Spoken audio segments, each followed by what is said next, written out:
hay guerras, hay divisiones internas.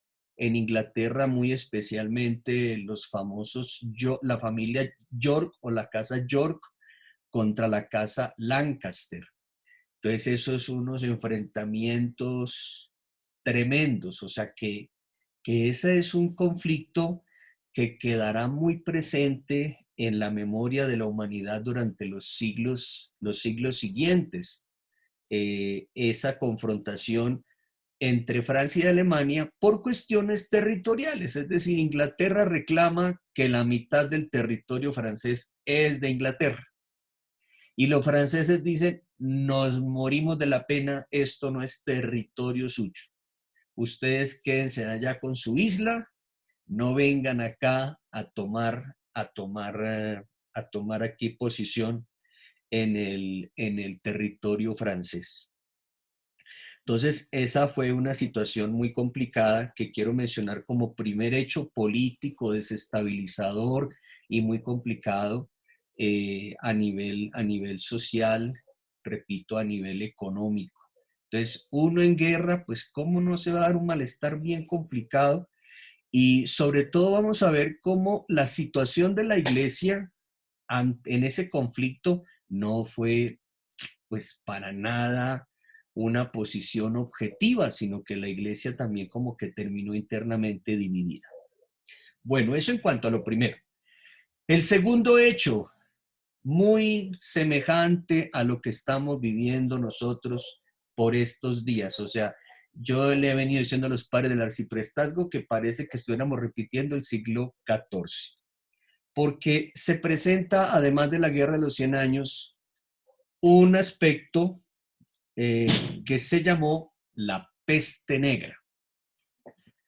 Qué maluco, pues perdonen el negra, pero pues es decir, es una cuestión que yo no sé por qué a veces se colorean las cosas malas, qué suerte negra, es decir, eso debería tener otra manera de expresión. También se le llamó la peste bubónica, ¿no?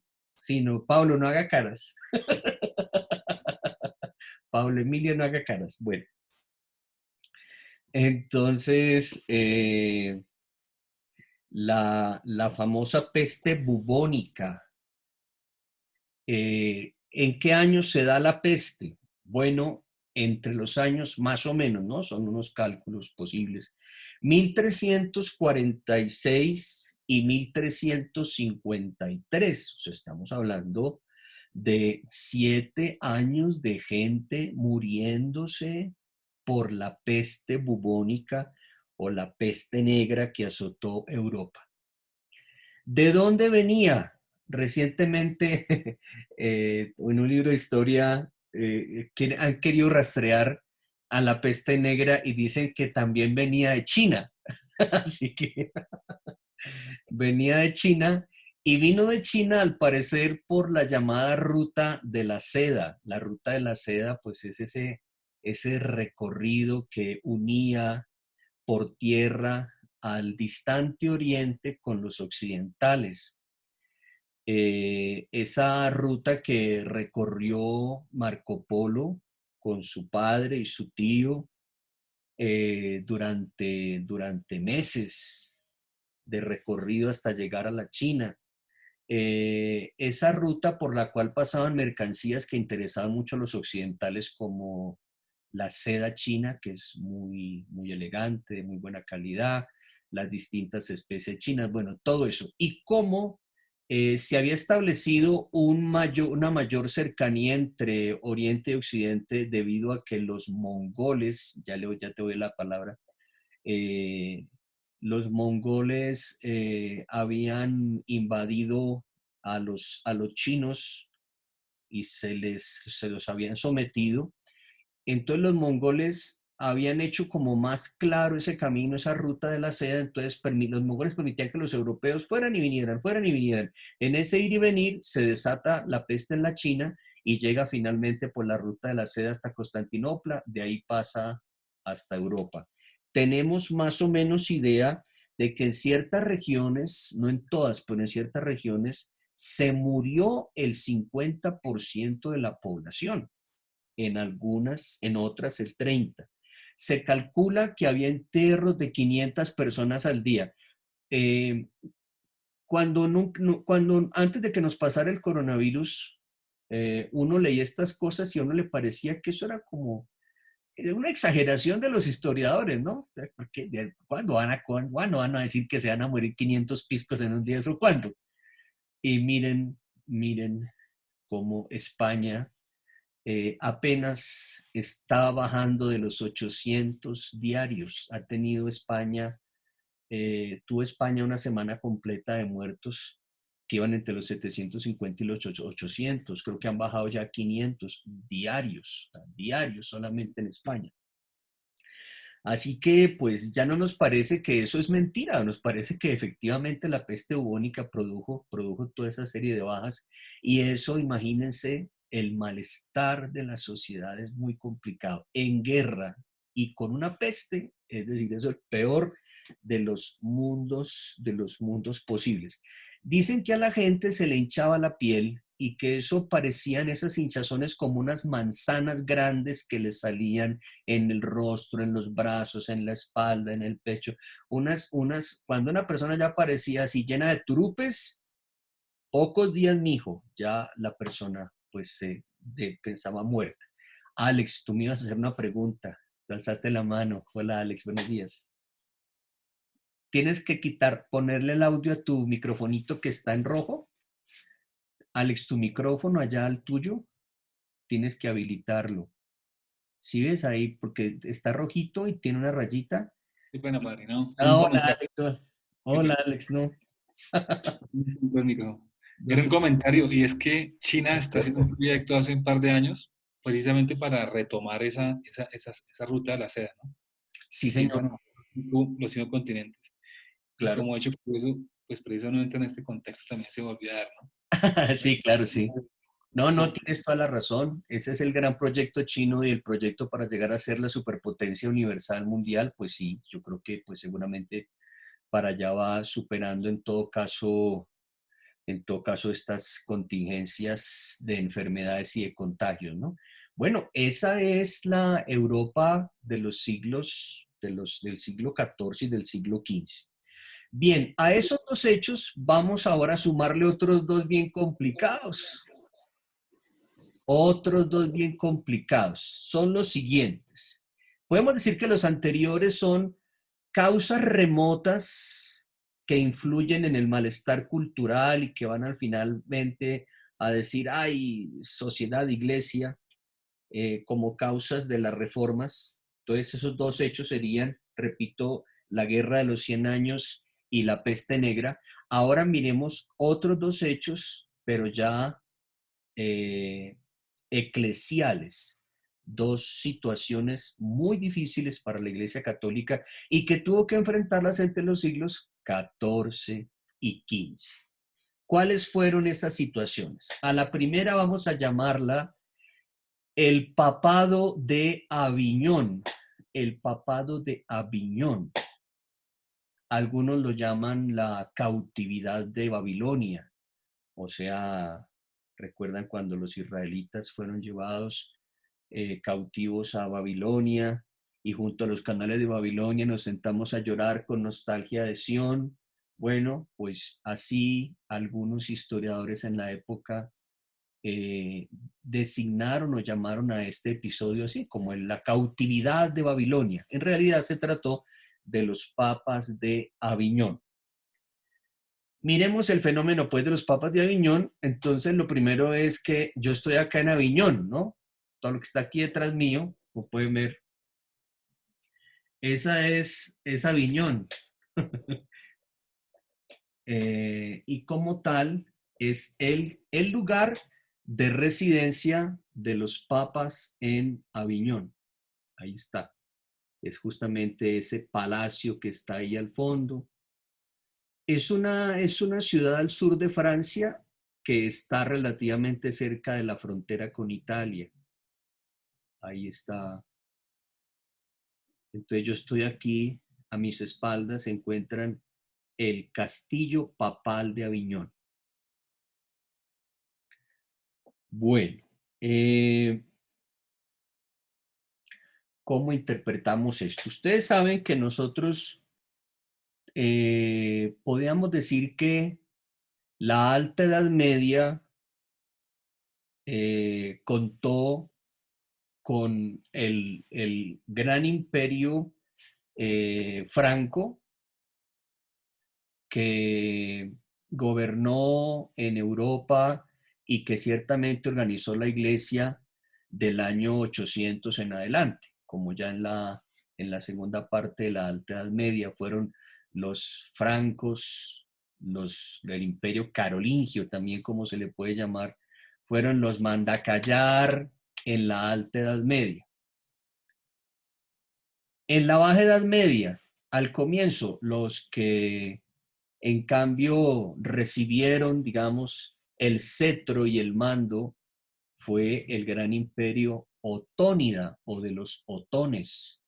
Ya salimos de Francia y nos pasamos para Alemania, aunque en realidad el imperio carolingio incluía Francia y Alemania, pero finalmente uno de sus sucesores de Carlomagno son los que van a terminar organizando un nuevo imperio, el imperio otónida. Ese imperio, como vimos, pues contó con unos papas muy fogosos que no dejaron que los otones se les metieran al rancho a organizarles la vida eclesial, sino que ellos podían hacerlo. Bueno, para esta época del papado de Aviñón, todavía estamos ante el imperio otónida, pero gracias a estos grandes pontífices como fueron Inocencio III e Inocencio IV, que humillaron a los otónidas y los pusieron en donde eran, pues el imperio estaba por los mismos excesos de los papas, estaba muy diezmado en su capacidad de gobierno. Y cuando uno empieza a perder dominio sobre un territorio, lo que sucede es que van apareciendo pequeños poderes locales, pequeños poderes locales. Entonces, uno de esos poderes locales que lentamente fue creciendo paralelo a los otones fue la dinastía francesa de los Capetos, C-A-P-E-T-O-S, los Capetos. A ver si por acá les pongo yo, ustedes lo saben bien, pero aprovechemos que está aquí este cosito para escribirles a los Capetos. La dinastía Capeta. ¿Se alcanza a ver, cierto?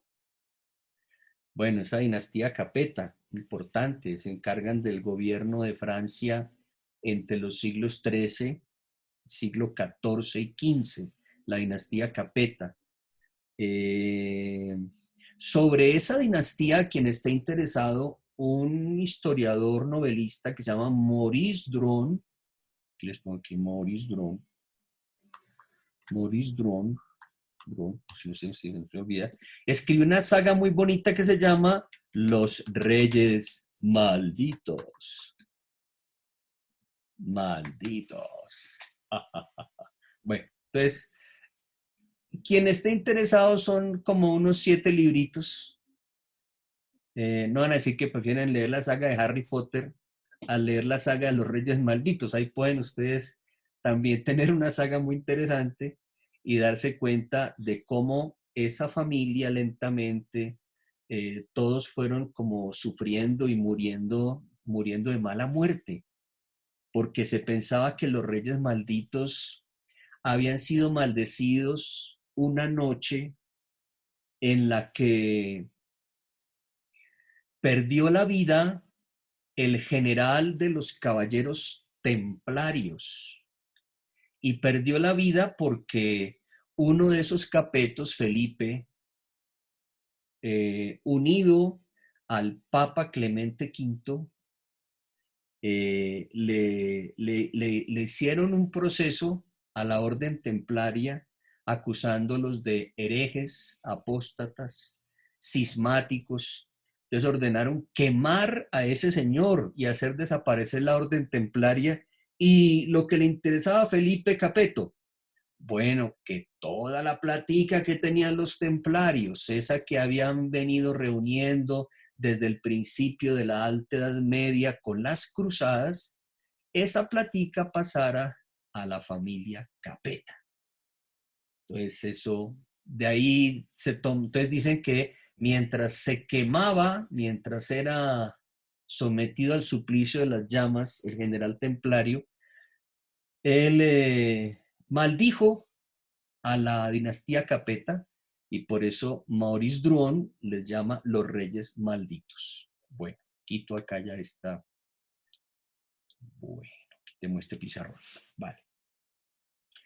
Bien, entonces el problema realmente del papado de Aviñón se va a presentar por una confrontación muy fuerte que se dio entre ese mismo Felipe el Hermoso o Felipe Capeto o Felipe el Hermoso porque pues comentan que el hombre era como muy bien plantado, era muy pispo, diría una paisa, tan pispo ese muchacho.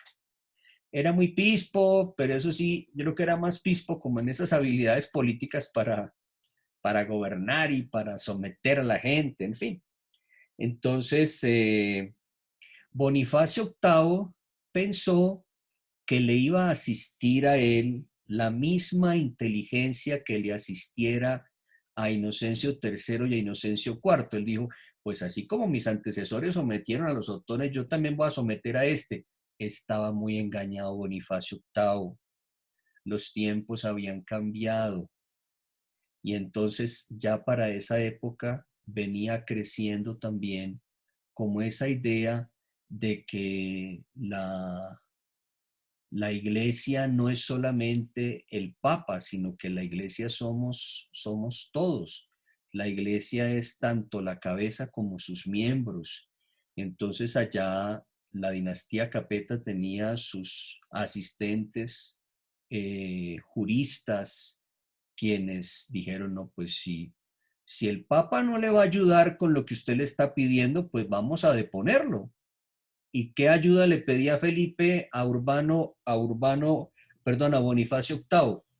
Le dijo, vea Bonifacio, nosotros como franceses estamos en guerra ¿con quién? Con Inglaterra, ¿no? Estamos en guerra con los ingleses, vamos a entrar a esa guerra. Se avecina un conflicto, necesitamos dinero. Entonces, lo que voy a hacer es a grabar todas las posesiones que la iglesia tenga aquí en Francia. Me tienen que dar un impuestico. eh, no es Urbano Germán Andrés, sino Bonifacio VIII. El conflicto es entre Bonifacio VIII y Felipe el Hermoso. A Urbano lo menciona el Urbano V, pero ahorita lo vuelvo a mencionar porque es el primer papa de Aviñón. Entonces, bueno, Bonifacio VIII, pues no, yo no aflojo nada, ¿cómo así que no? Ustedes tienen que tributarme a mí para el reino. Bueno, al final, entonces, Felipe el Hermoso se va contra Bonifacio VIII, digamos, lo secuestra, lo humilla, lo ultraja, le devuelve la libertad, pero al poco tiempo Bonifacio VIII se murió. O sea, así habrá sido la cosa de la tortura y la cuestión tan brava de Felipe el Hermoso contra Bonifacio VIII.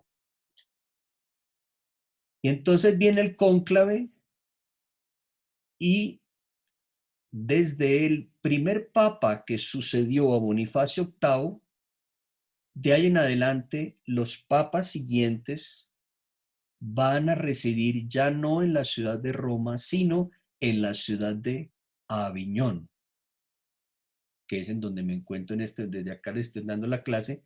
Aquí detrás mío, repito, está el castillo papal de Aviñón. ¿Ven?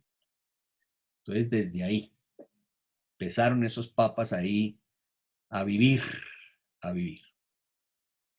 Voy a darles la lista de esos papas que allí vivieron. Les voy a compartir aquí una pantallita. Eh, Sí, señor, perdón que me preguntaba Andrés si Felipe de Hermoso es el mismo Felipe IV. Sí, señor, es el mismo Felipe IV. Bueno, entonces acá, Padre, es señor. esposo de Juana la Loca. No, te estás yendo, Jaime, un poco más adelante, porque Juana, ese fue otro Felipe que era como muy pispo también, pero, pero ahí ya estamos ya estamos en el siglo XVI, porque ya es esa alianza que se da entre españoles y franceses, y entonces casan a la hija de Fernando de Aragón y de Isabel de Castilla, Juana la Loca, la casan con ese Felipe el Hermoso, eso ya es siglo XVI, y no dura mucho. El uno se le muere pronto y la otra enviudó y estaba sumamente enamorada de Felipe el Hermoso y terminó de enloquecerse. Ella era muy celosa y Felipe era demasiado lascivo. Era el hombre, pues claro, le caían todas las doncellas, entonces él no conocía pues de la capacidad que asiste a mucho a los diáconos permanentes y a todos los que estudian para el diaconado, que es esa capacidad muy bonita de abstenerse, ¿no? Entonces, no conocía la abstención, ¿no? Eso de la castidad no le sonaba al hombre, la castidad conyugal no. Ese es un don que Dios solamente da a los que se están preparando para ser diáconos y luego en el diaconado permanente se va dando también paulatinamente. Ese Felipe el Hermoso no sabía nada de eso. Pero aquí estamos, Jaime, con otro Felipe de 2 siglos atrás. Bien. Entonces, decía yo que les voy a compartir acá. Sí, señor. Sí, señor. Bueno, como no hay sonido, no le puedo poner aquí sonido. Les voy a compartir el escritorio. Exacto. Entonces acá, creo que están ya viendo el escritorio, ¿sí, cierto?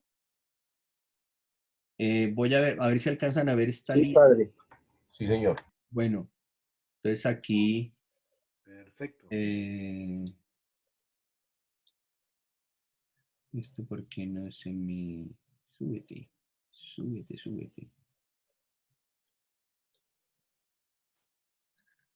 Eso, bien, acá yo quizá la amplío un poquito. Entonces acá pueden ver año por año.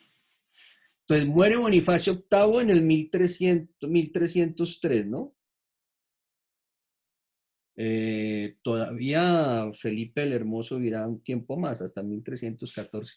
Entonces, bueno, todos estos papas, de Clemente V a Gregorio XI, ¿sí ven? Clemente V, Juan XXII, Benedicto XII, Clemente VI, Inocencio VI, Urbano V, Gregorio XI, son los papas de Aviñón. O sea, si ustedes se dan cuenta, el siglo XIV en su mayoría, la sede no fue Roma, sino la sede fue el lugar en donde me encuentro, acá en la ciudad de Aviñón, a mis espaldas, el castillo papal. Ahí vivieron todos estos 7 pontífices. 7 pontífices.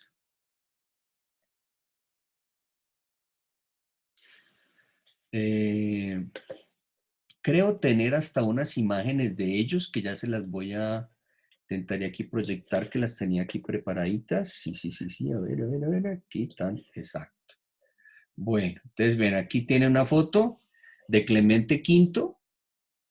Era Clemente V, Clemente V. Aquí una foto, Juan XXII, Benedicto XII. Ve, elegantemente se vestía uno en la corte de Aviñón. Inocencio VI, que se parece a un candidato al diaconado que está como en segundo año, creo. Bueno. Urbano V y Gregorio XI, que fue el último. Sabemos que Urbano V alcanzó a bajar a Roma. Se estuvo en Roma unos 2, 3 años, pero dijo, ay, se está más rico allá arriba que aquí abajo. ¿Y por qué pensaba así? Porque la verdad es que En Roma, durante todos esos años, fue creciendo un malestar muy fuerte contra los papas en Aviñón.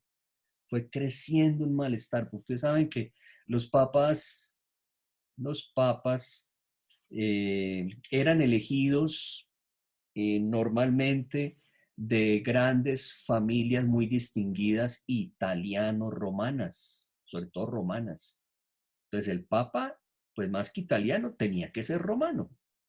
Entonces eso pues se había perdido porque en general de Clemente V a Gregorio XI todos son pontífices franceses. O sea, no solamente la sede está en Aviñón, sino que además se eligen a los cardenales franceses. ¿Y todo eso por qué? Porque todo eso está manejado por la dinastía Capeta. ¿Y por qué?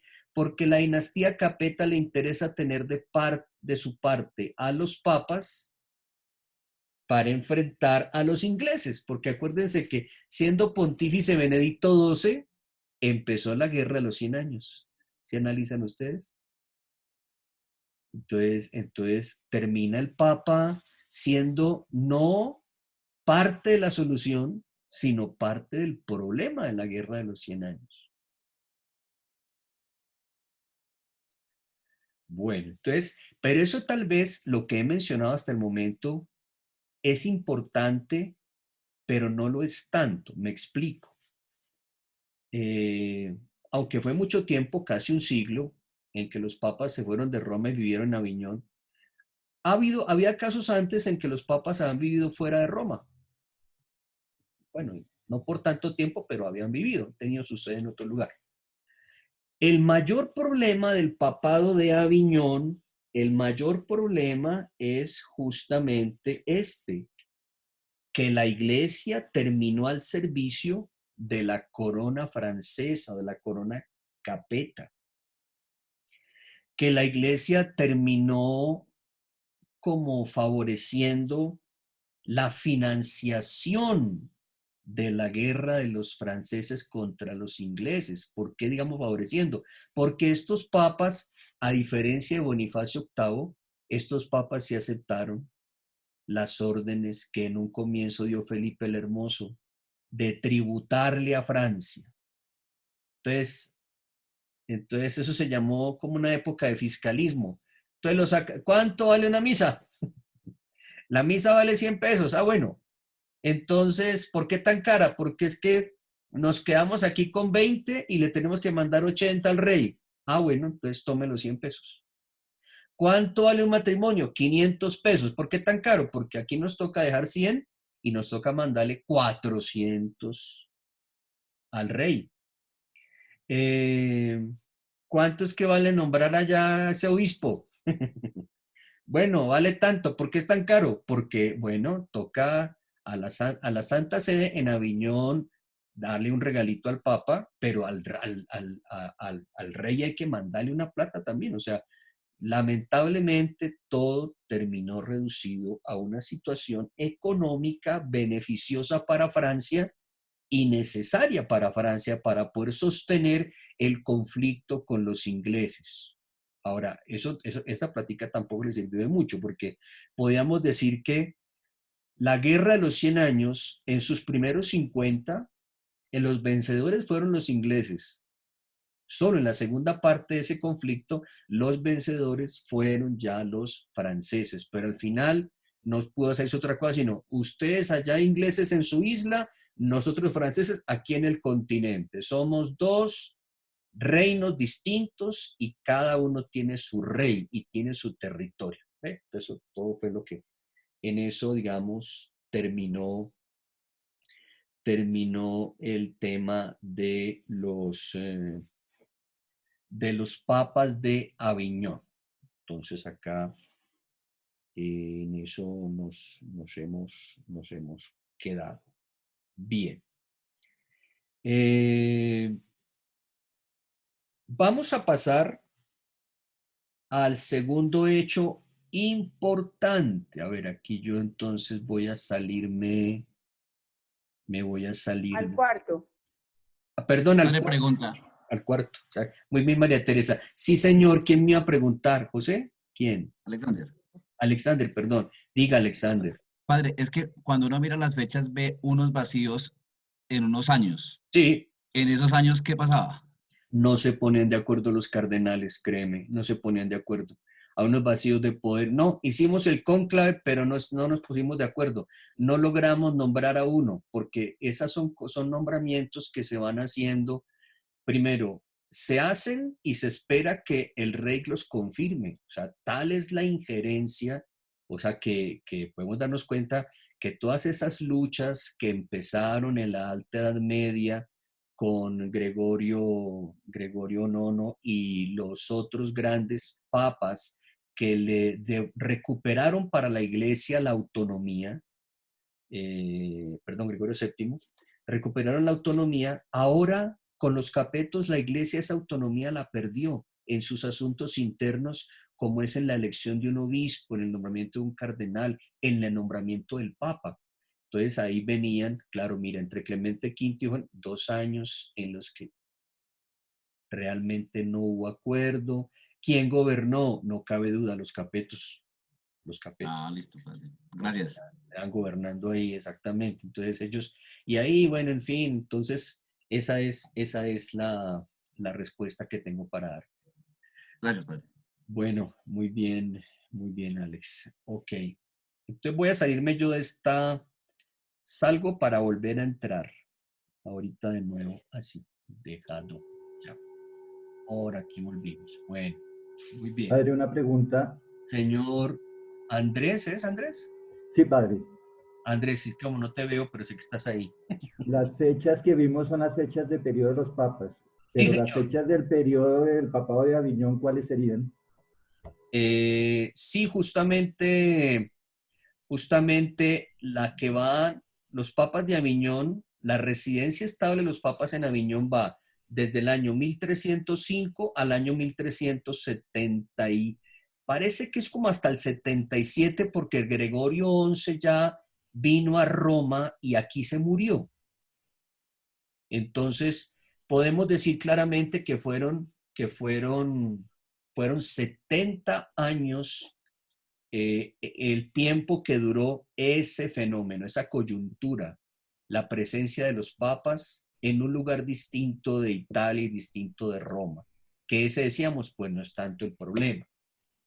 Que los cardenales los papas han sido franceses, pues tampoco ese es el problema. El problema mayor es este, que allá los metieron los capetos, los metió Felipe el Hermoso para someter a la iglesia y hacer que la iglesia financiara el inicio de la guerra de los 100 años, porque de otra manera era muy complicado vencer. Los ingleses eran pues unos duros en armamento y entonces eso fue complicado que los franceses tuvieran autonomía. O sea, es muy posible que si los ingleses vencen, no existiría Francia, existiría una Inglaterra insular y una Inglaterra continental. Acuérdense que fue justamente durante ese tiempo en el que murió Santa Juana de Arco, porque Juana de Arco pues quería la independencia francesa y quería el territorio francés, o los ingleses, yo creo que hasta el día de hoy la siguen detestando. Alguna vez tuve yo un compañero, un compañero inglés haciendo el estudio de la teología, y entonces pues, tocábamos esos temas en clase, y me decía no, es que yo no sé por qué la tienen por santa, si esa mujer fue una bruja, fue una vidente de cosas, fue una demonia, decía todavía un inglés a finales del siglo XX. Ya es increíble cómo ciertos imaginarios se mantienen en las personas, ¿no? Bueno, muy bien. Sí, Pablito, ¿cómo estás? Bien, padre. Cuéntame, Una Pablo. pregunta antes que sigamos adelante. Con el Imperio Carolingio, Sí, tuvo pues, algo Carlos Mando.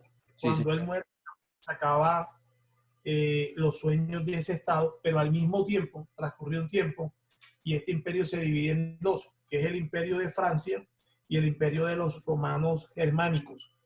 Esos dos imperios tuvieron alguna trascendencia después que se acaba el Imperio Carolingio o quedan solamente desapercibidos como dos imperios ahí. Nada más. Pablo, podemos decir que el imperio carolingio va a terminar desmembrado en la persona de los 3 nietos de Carlomagno. O sea, entre Carlomagno y sus nietos, acuérdate que está Ludovico Pío o Luis el Piadoso. Luis el Piadoso tuvo 3 hijitos. Entonces, esos 3 hijos decidieron a la muerte de Luis el Piadoso fragmentarse todo el imperio franco. Entonces, eso vivió así fragmentado un tiempo hasta que el más piloso y el más tenaz de ellos fue lentamente adquiriendo poder desde la región que le tocó, que fue la entonces Oriental Germania. Y lentamente él entonces va recuperando, porque muere después el segundo, el que estaba en la mitad murió, entonces se cogieron esa parte entre ellos dos. Al final queda constituido el Imperio Germánico y un reino pequeñito franco. Pero ese reino franco a su vez está también fragmentado y de ese reino franco va a surgir la dinastía Capeta, que es una de las familias tantas, porque claro, uno se pone a mirar el mapa de Europa en la Edad Media, uno ve que eso es una cantidad de pequeños ducados y baronías. Mire, un ejemplo de eso. Uno cuando dice voy a viajar por Europa, no se le ocurre, dentro de todos los países posibles, uno nunca piensa en un país bien pequeñito que está justamente entre Alemania y Francia, que es Luxemburgo, una cosita de nada. Luxemburgo. Usted se acuerda que está ahí abajo está Suiza y que más abajo está Italia y que está España, porque ve las grandes territorialidades. Pero una cosita como que es todavía un ducado, el ducado de Luxemburgo, con un monarca y con una asamblea parlamentaria, pues para darte idea de cómo muchas veces eso tan fragmentadito, de ahí puede surgir, bueno, un señor poderosísimo con un ejército poderosísimo que logra que los demás nobles que son sus vecinos, que lo circundan, se le unan en una causa común. Esa es, digamos, una de las grandezas tanto de Carlomagno como de la familia Otónida o de la familia Capeta. Esos son tipos geniales que logran que someter territorios y más que someterlos, asociémonos en una empresa común. Y entonces asociados ya le declaran la guerra a otro más fuerte o del mismo o más débil, o en fin, como sea. Pero eso les da, pues, les da bastante poder.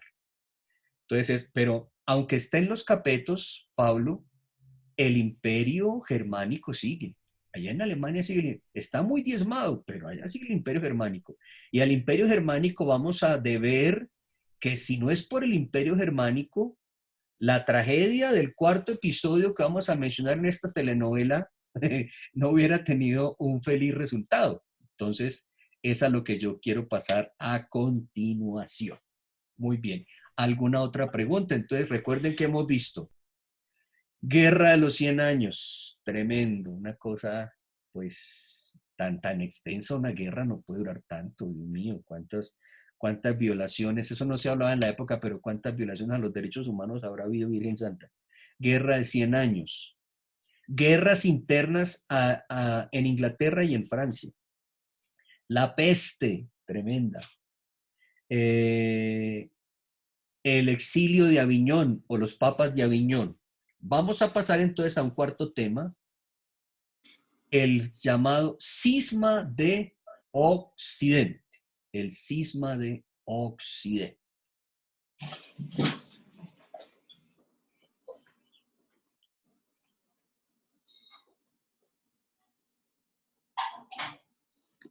Podemos decir que el cisma de Occidente, así muy simplemente, es el lapso de tiempo o periodo de la iglesia. Fue un periodo, no fue un periodo, ya vamos a ver los años.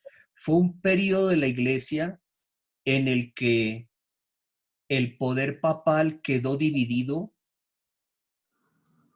Entonces la iglesia pasó de ser una iglesia monocéfala, o sea, una sola cabeza, a ser una iglesia bicéfala, 2 papas, y al final una iglesia tricéfala, 3 papas, ¿no? Entonces, si le parecía muy aburrido tener 2 papas, ahí le llega su tercero hijo. Eso se conoce en la historia de la iglesia como el cisma de Occidente. Ustedes se imaginarán todo lo que eso supone dentro del malestar social y cultural. Es una cosa bien complicada, ¿no? O sea, que uno, o sea, ya no soportamos más. Guerra, peste, iglesia dividida. Pues necesariamente tenía que salir un Martín Lutero. Necesariamente había que salir de ahí porque eso sí, si esto no lo arregla nadie, lo arreglamos aquí en Alemania y lo arreglamos allá en Francia, porque esto se ve que Italia con la iglesia ya no están haciendo absolutamente nada. Bueno, ¿cuándo empezó el cisma de Occidente? Ese está muy unido al fenómeno anterior, el papado de Aviñón. Es decir, que ese está muy unido al momento en que Gregorio XI, Gregorio XI, que fue el último papa de Aviñón, que gobernó la iglesia entre 1370 y 1378, el bendito Gregorio XI, ¿cómo les parece a ustedes? Él baja de Aviñón, ya está bien, voy a volver a Roma. Y entonces vuelve a Roma y se muere. Se murió en 1378. Entonces ¿qué toca hacer cuando muere un papa? Citar un cónclave, ¿cierto? Citar un cónclave. Citar un cónclave. Entonces ustedes imagínense, ya estamos en la ciudad de Roma. La gente en Roma está contenta, volvió el papa a Roma. Las familias italianas están contentas, las familias romanas están contentas, pero una cosa les preocupa. Les preocupa lo siguiente: durante 70 años del colegio cardenalicio, que eran más o menos unos 18 cardenales, 18 o 22, perdón que no tengo claro el número, pero no eran más de 22. De esos, al menos unos 16 eran ya todos franceses y el resto era una parte, había un español, había como 4 italianos y creo que había 2 alemanes. Por lo tanto, en Roma decían, bueno, pues muy bonito que empiece el cónclave, pero ¿qué tal que les dé por nombrar a un francés? ¿Y qué tal que cuando nombren a ese francés diga, ¿saben qué? Qué pereza vivir aquí en Roma, en medio de estas familias tan cansonas como piden. Entonces lo que voy a hacer es lo siguiente, me subo de nuevo para Aviñón. Entonces esa preocupación era muy fuerte, muy fuerte, muy fuerte. Tan fuerte que definitivamente no se la callaron los romanos. No callaron eso, no callaron. No callaron, sino que cuando empezó el cónclave, empezaron desde fuera a hacerse sentir. Decía que yo tengo por acá una frase de un historiador que es Santiago Martina, que es un jesuita que da clases de Derecho Canónico en la Gregoriana, que recoge por aquí el tema de ese concilio. Entonces, sí, más o menos, los romanos Sí, se está comiendo esa vaina. sí, decían, más o menos, hacían como esta especie de arenga. Romano lo queremos o al menos italiano. Romano lo queremos o si no los mataremos. ¿Qué tal esa? Lo leo en italiano. Romano lo volemos, se non vi uccideremo. Entonces esa gente salía por la calle a gritar esas vainas. Entonces, claro que los benditos cardenales allá, nada menos que en la iglesia de Letrán, pues como asustados. La gente estaba asustada, asustada. ¿Sí? O sea, que aquí, ¿cuál es nuestra libertad para elegir? O sea, no hay como libertad. Entonces, en medio de esa situación de angustia por la presión por parte de las familias y de los habitantes de la ciudad de Roma, decidieron, mire, tocó italiano, como sea, tocó italiano. Entonces hicieron llamar al arzobispo de Bari. ¿Aló, buenos días? ¿Aló? No, sí, allá. Al arzobispo de Bari. Entonces, imagínense, bueno, Ah, yo tuve un profesor de Bari y yo me imagino que si ¿aló? los de Bari deben ser como esos ¿Aló? profesores. Eh, ¿Aló? yo no sé quién está hablando por allí, si de pronto apagan un Que micrófono, cierren los micrófonos, padre, por favor. Sí. cerrar, colaboremos cerrando los micrófonos, gracias. Ok, listo, gracias, gracias, gracias.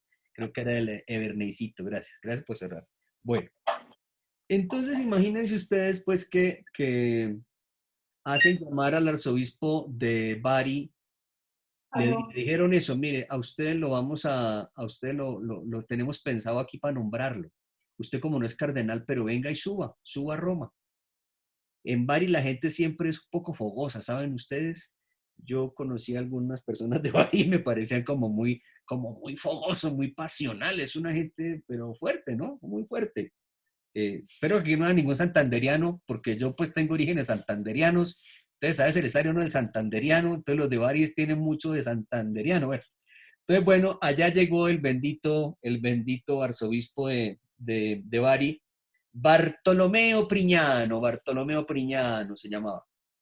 Bueno, lo cierto es que al final de cuentas, en medio de todas esas presiones y todas esas cosas, hacen la votación y en medio de la votación dice Santiago Martín en su Historia de la Iglesia, que es un historiador jesuita reciente, dice que hay documentos que atestiguan que la muchedumbre se entró al Palacio de Letrán y llegaron hasta la sala, digamos, la sala del cónclave y se les entraron armados de palos.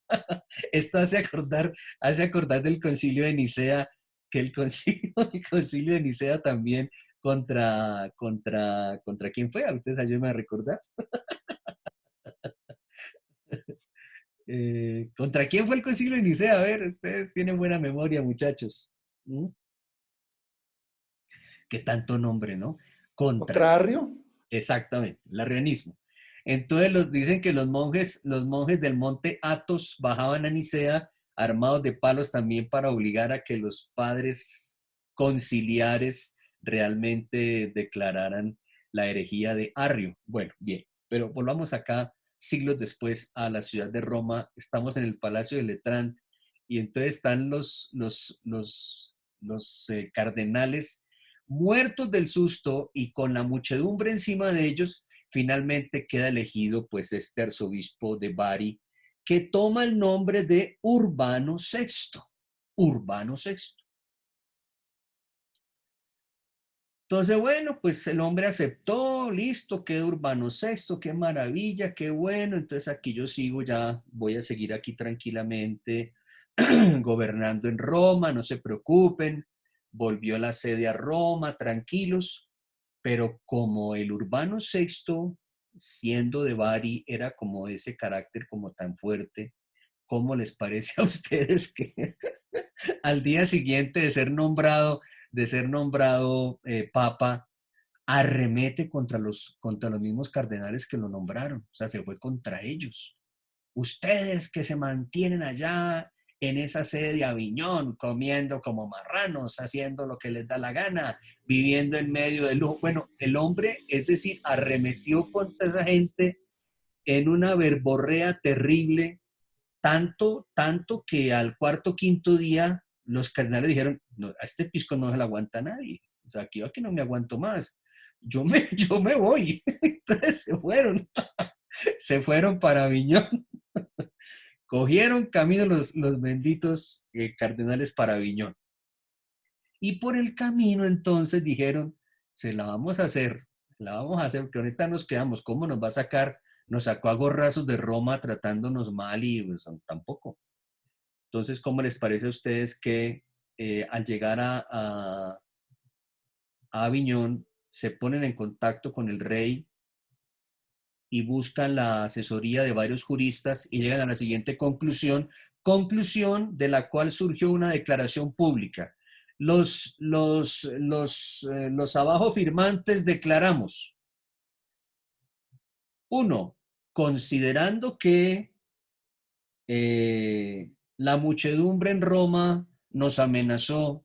2. Considerando que estaban armados de palos y piedras y que temíamos por nuestra vida. 3. Que por lo tanto no tuvimos la debida libertad. Decretamos que la elección de Urbano VI es nula. Nula. Nula, imagínense, es nula. Todo eso lo declararon ahí. Y por lo tanto aquí nos vamos a reunir para nombrar al verdadero sumo pontífice. Entonces allá ellos, reunidos en su cuestión, nombran a un francés, cardenal, uno del grupo de cardenales. Entonces queda nombrado Clemente VII. Y así la iglesia empezó a ser una iglesia bicéfala. Una sede en Aviñón, Francia, y la otra sede en Roma, Italia. Y empieza pues el tejemaneje, la telenovela entre Urbano VI diciendo y amenazando, y Clemente VII en Aviñón hablando, diciendo, amenazando. Al final el par de pontífices se excomulgaron mutuamente. Bueno, eso es el relajo. El relajo. Vamos a ver voy a volver aquí para mostrarles otra imagen de ese periodo. Sí, desktop, listo. Bueno, creo que aquí ya estamos, entonces voy a mostrarles acá aquí, a ver. Ups. Ya, okay, listo.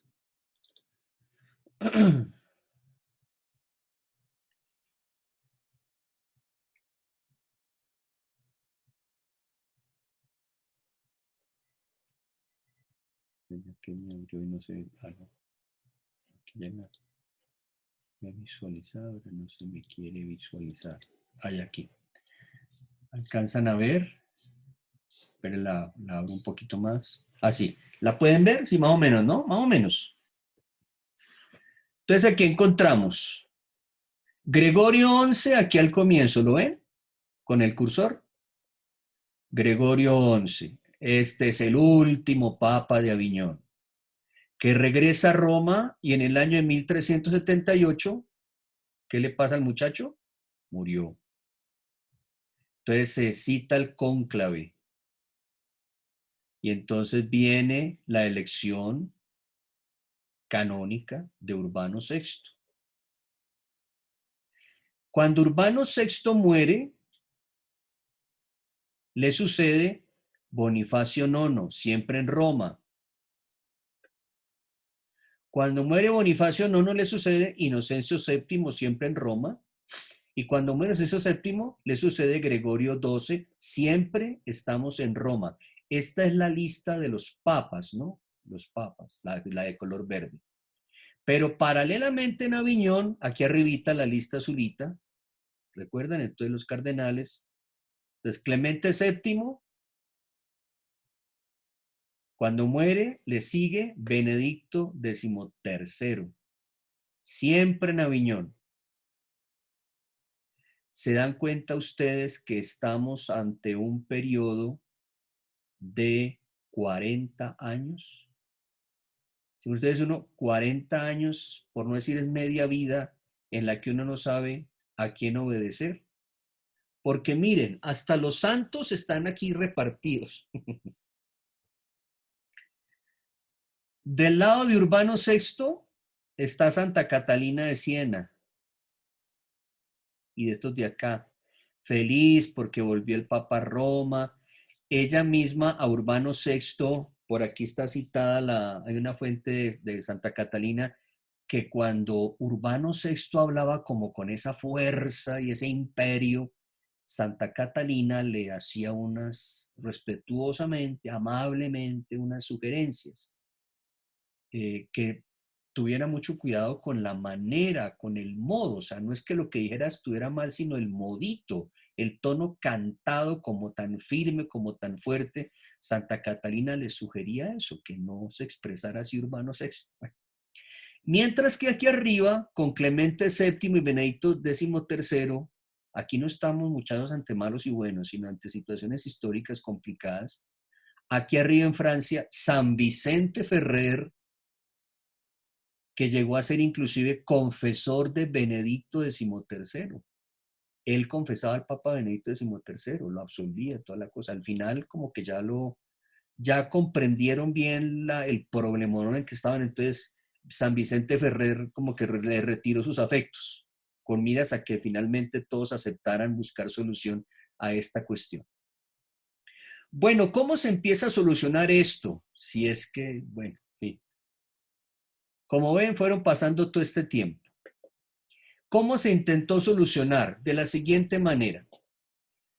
A lo largo de las dos primeras décadas, 1378 a 1398, se fueron cocinando al interior de las grandes universidades como Bolonia. Aviñón también tenía su universidad en donde se impartían clases de derecho canónico. París. Se fue gestando esta idea. Realmente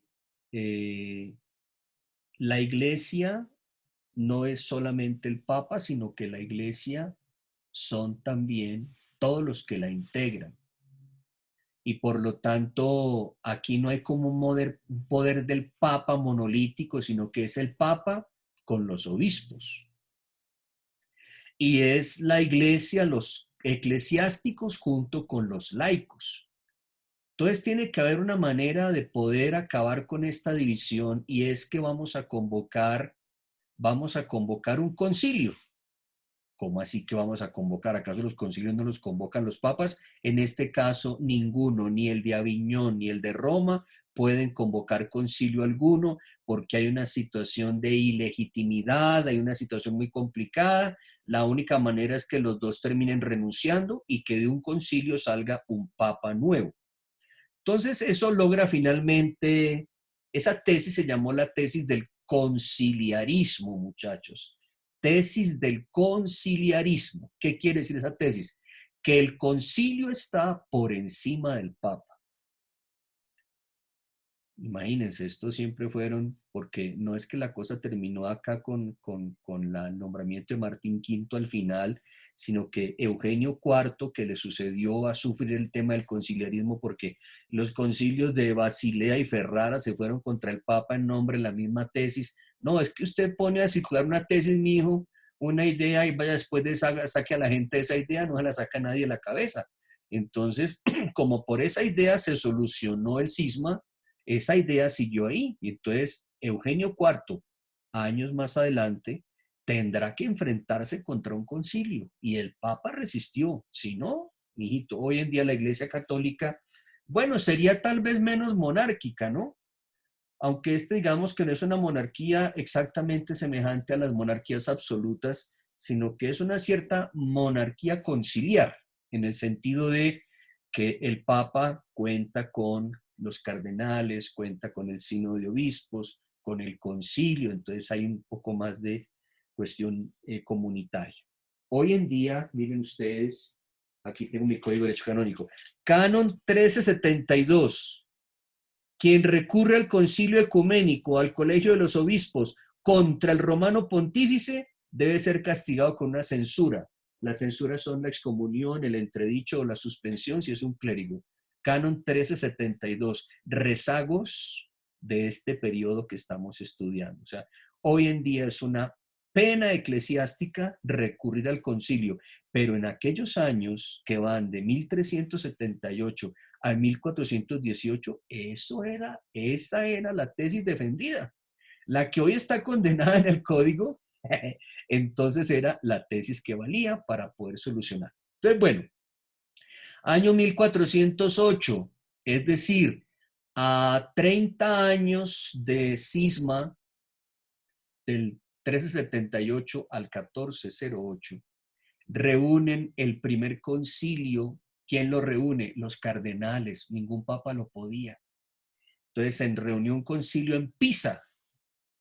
Entonces en Pisa los padres conciliares depusieron de su cargo a Benedicto XIII y a Inocencio VII. ¿Y ustedes qué? Ustedes muy queridos, pues ustedes no siguen gobernando ni usted en Aviñón ni usted en Roma. Aquí vamos a nombrar a uno nuevo y nombraron a Alejandro V. ¿Hay algún Alejandro aquí? Creo que sí, ¿no? Un Alejandro. Los Alejandros son terribles. Alejandro V. Entonces, muchachos, Alejandro V. ¿Qué pasó después? Bueno, pues que Benedicto XIII recibió la noticia y dijo, me muero de la pena, pero yo este concilio no lo convoqué, es un concilio inválido. Inocencio VII se enteró de esto en Roma y dijo, me muero de la pena, este concilio yo no lo convoqué, es un concilio ilegítimo. Por lo tanto, Alejandro V, su nombramiento como papa es nulo. Entonces, en ese momento, el año 1408, hasta el año de 1418, o sea, 10 años, la iglesia tuvo 3 papas distintos. Uno con sede en Aviñón, ya lo sabemos. El otro con sede en Roma, lo sabemos. Y el otro con sede en Bolonia. Aquí aparece Pisa en amarillo nombrado porque fue en Pisa en donde lo nombraron. Pero la sede que tuvieron Alejandro V y el sucesor de Alejandro V, que fue Juan XXIII, ellos tuvieron su sede en la ciudad de Bolonia. Bolonia. Por aquí tengo una imagen que tal vez pueda verse de la Bolonia en donde reinaron Alejandro V y Juan XXIII. ¿La ven? Sí. ¿Se alcanza a ver? Sí, ¿no? Sí, señor. Bueno, listo, perfecto. Gracias. Sí, sí Sí, se ve. señor. Listo, entonces, esta es la plaza central de Bolonia. Esta es una de las iglesias más grandes que hay, es enorme. Es la sede, fue la sede del el tercer papa. Entonces, repito, uno en Aviñón, otro en Roma y otro más al norte de Italia, en la ciudad de Bolonia. Bolonia. Y entonces, ¿qué hacemos ahí? ¿Cómo organizamos esto otra vez? Bueno, vamos a organizarlo en que tenemos que volver otra vez a traer a la cristiandad a un concilio. Se necesita un concilio. Pero necesitamos un concilio en el que contemos con el apoyo de al menos, sobre todo del Papa de Roma, que es el que se considera que es Papa válidamente ordenado. Entonces así logran finalmente convocar el segundo concilio en esas condiciones, que fue el concilio de Constanza entre los años 1414 y 1418. Concilio de Constancita. Entonces, en el concilio de Constanza, ya Gregorio XII dijo, bueno, yo no lo convoqué porque lo han convocado ustedes con esas ideas conciliaristas. Entonces, lo primero que les voy a pedir es lo siguiente, que en las actas del concilio de Constanza digan que yo lo convoqué. Si ustedes dicen que yo lo convoqué, entonces yo renuncio. Bueno, a ese acuerdo se llegó. Cuando ya Gregorio XII aparece en actas como citando el concilio, entonces ya él decide finalmente entregar la sede de Roma. Benedicto XIII no la entregó, pero se escapó de Aviñón. Por ahí se fue a morir años después en otro lado. Y Juan XXIII pues también pues, fue declarado obviamente antipapa y excomulgado. ¿A quiénes nombraron? A Martín V en el año de 1418. O sea, Martín V es el papa que logra, bueno, él no, fueron las tesis conciliaristas. Fue el papa que finalmente volvió a darle a la iglesia un rostro de iglesia unida, una iglesia unida. Y se superó así, en cierto sentido, de esa manera, la división que se había presentado, muchachos. Entonces, como ven, es un cuarto hecho muy doloroso, muy complicado. Tuvimos entonces,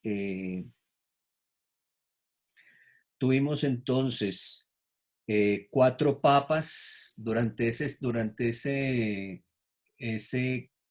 cisma de Occidente, cuatro papas en Roma: Urbano VI, Bonifacio IX, Inocencio VII y Gregorio XII.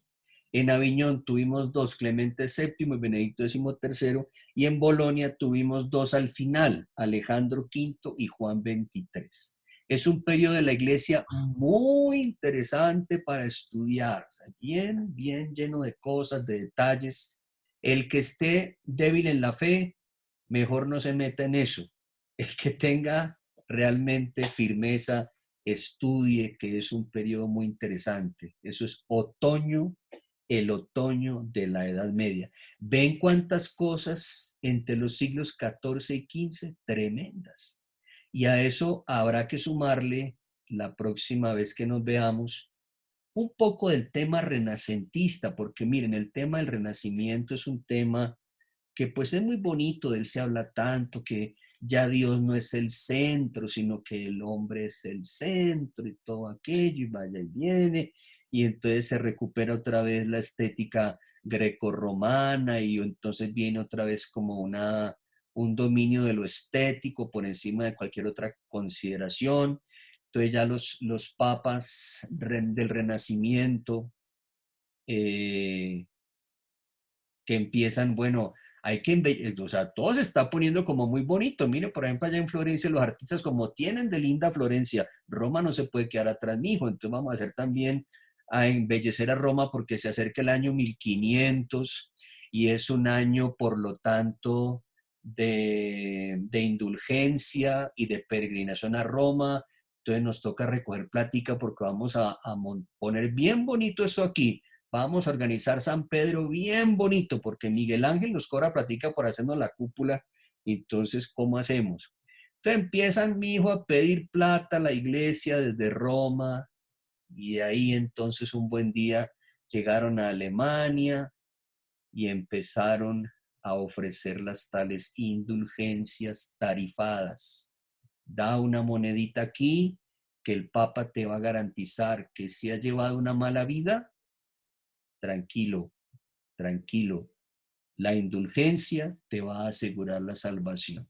¿Ven? Que es otro tema importante, renacimiento ahí.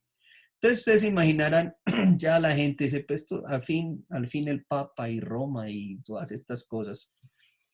Eso nos va a hacer comprender a la figura de esos grandes reformadores que fueron, los dije antes, Lutero, Calvino, Zwinglio y Simons. Muy bien. Bueno, entonces ahora tenemos que ponernos de acuerdo, ponernos de acuerdo. Ah, miren, aquí les quería yo poner aquí una cuestión muy interesante, ¿no? Es otra diapositiva, donde podemos ver geográficamente cómo se distribuyó el cisma, ¿no? Porque ustedes dirán, bueno, Francia, Italia, no, es que los demás países se atrincheraron, unos con el Papa de Roma, otros con el Papa de Francia. Aquí en este cuadrito que lo logran apreciar, ¿cierto? Bueno. Entonces, dense cuenta cómo, al Papa de Aviñón, a los papas de Aviñón, los del cisma, ¿no? No el primer Silio de Aviñón, sino el segundo. Los del cisma los apoya España y el sur de Italia. Estamos en guerra de 100 años, ¿no? Mientras que al Papa de Roma lo apoya, pues, quien esté contra Francia. ¿Quién está contra Francia? Inglaterra. Entonces los ingleses apoyan al Papa de Roma, y también le apoya Irlanda, que estoy aquí señalando. Mientras que al norte que los franceses fueron muy fregados. Siempre quisieron escindir a Inglaterra, o sea, partirla en dos. Bueno, porque Escocia también es otra cosa distinta a Inglaterra. Entonces, por ese motivo, buscaron la manera de empoderar a los escoceses contra los ingleses. Entonces, Escocia también está contra el Papa de Roma, como está Francia, como está España. Mientras que Polonia, Hungría, Suecia están con el Papa de Roma. Estos de amarillo, ¿quiénes son? Los del Sacro Imperio Germánico que Pablo preguntaba ahora hace un ratico. Entonces, mire usted, aquí le muestro, Pablo Emilio, cómo está en amarillito, que no se ha muerto, pero los capetos están acá haciéndose los que no es con ellos.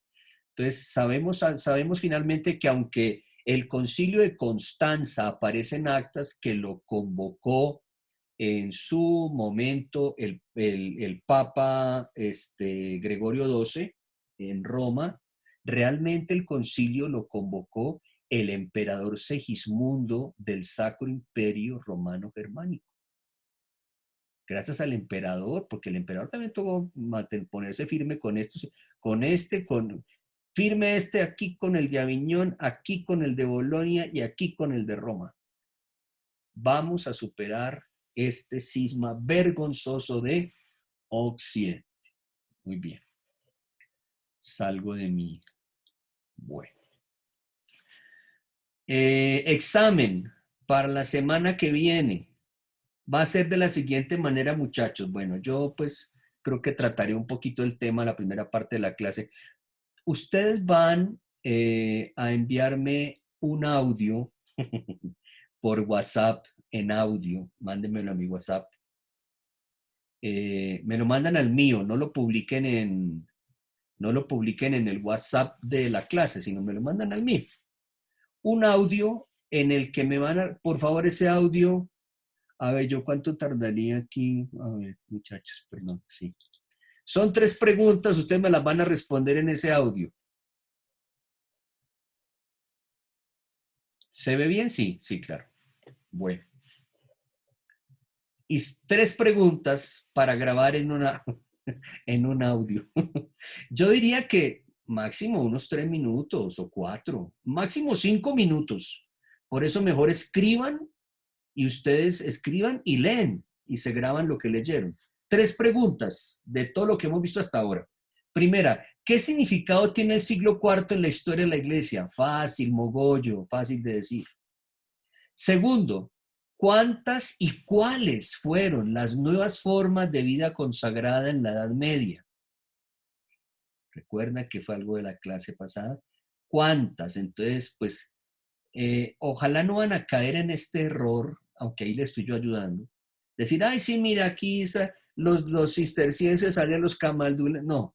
Y luego salen los franciscanos y los dominicos. No, sino que ustedes realmente me digan formas de vida, no me digan el nombre exactamente de cada comunidad, sino, mire, hubo esta reforma en la vida monástica, que fue la reforma tal, y hubo esta otra forma de vida.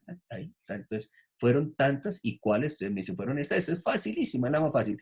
Y tercero, ya para su estudio personal, ojalá lean un poquito sobre esto y se hagan ustedes mismos una idea. Para usted, ¿es válida o es nula la elección de Urbano VI? ¿Por qué? Acuérdese que Urbano VI es el que fue elegido en el cónclave de la ciudad de Roma,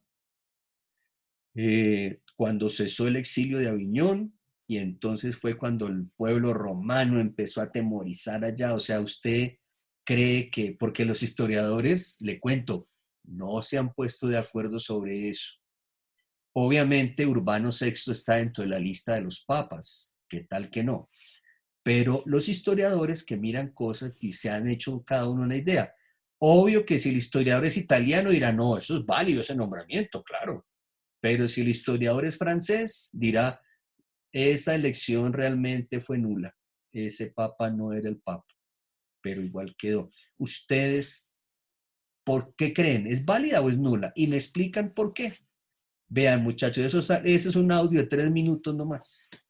Y yo de acuerdo con lo que escucho sus voces, entonces yo les voy diciendo, así empezaré la clase que viene. Bueno, mire, escuché tal cosa, me salieron con este cuento, me metieron temas de otra cosa, en fin, yo voy mirando y entonces así hacemos parte de la clase, ¿vale?